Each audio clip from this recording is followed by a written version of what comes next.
pour apporter le message, j'allais dire. Lui, il est né en 1909.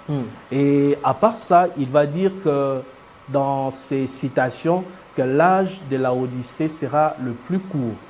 Mais lorsque nous voyons, selon ses propres écrits, le premier âge va de 53 à 1970. C'est l'âge de l'église d'Éphèse. Ça a duré 117 ans. Alors qu'actuellement, l'âge de la Odyssée, si nous allons de 1906 en 2025, c'est déjà 119 ans. 119 ans. Okay. Donc, nous voyons que l'âge de la Odyssée dont il a parlé est plus long que le premier. Vous voyez qu'il y a beaucoup d'incohérences dans ce qu'il dit. Ce sont des imaginations, ça n'a rien à voir avec la parole de Dieu. Alors, le seul messager de notre âge, c'est le Seigneur Jésus-Christ. Alors, pourquoi certains chrétiens aujourd'hui croient-ils à William Branham comme prophète et d'autres pas? Et d'autres, apparemment, les autres qui ne croient pas, nous pouvons les considérer comme les... comment on les appelle? Les contre-succès? Bon, ce n'est pas de la jalousie. Ouais.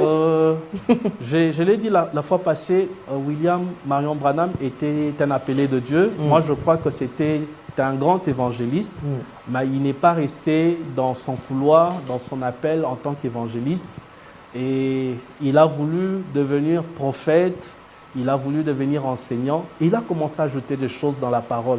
Et vous savez que dans Apocalypse chapitre 22, le verset 18, la Bible dit « C'est lui qui va ajouter quelque chose dans ce livre de la prophétie », c'est-à-dire dans le livre d'Apocalypse, Dieu va le frapper des fléaux qui sont décrits dans ce livre.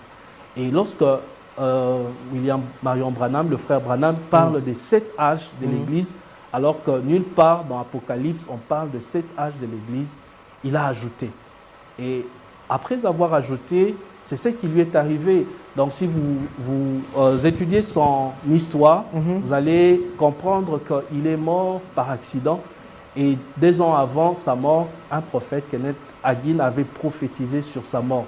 Moi, je crois que sa mort était un jugement de Dieu, une punition de Dieu, parce que Dieu avait dit qu'il va le retirer pour épargner les corps de Christ des hérésies et de faux enseignements. Malheureusement, ce que vous appelez les hérésies sont partout aujourd'hui dans le monde.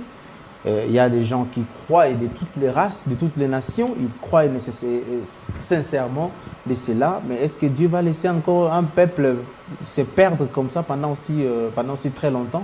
Est-ce que ça va faire un siècle si on calcule depuis 65? Et aujourd'hui, nous allons déjà dans les cinquantaines plus. Parce que 65, c'est l'âge des temps qu'il était mort, l'année qu'il était mort. Donc,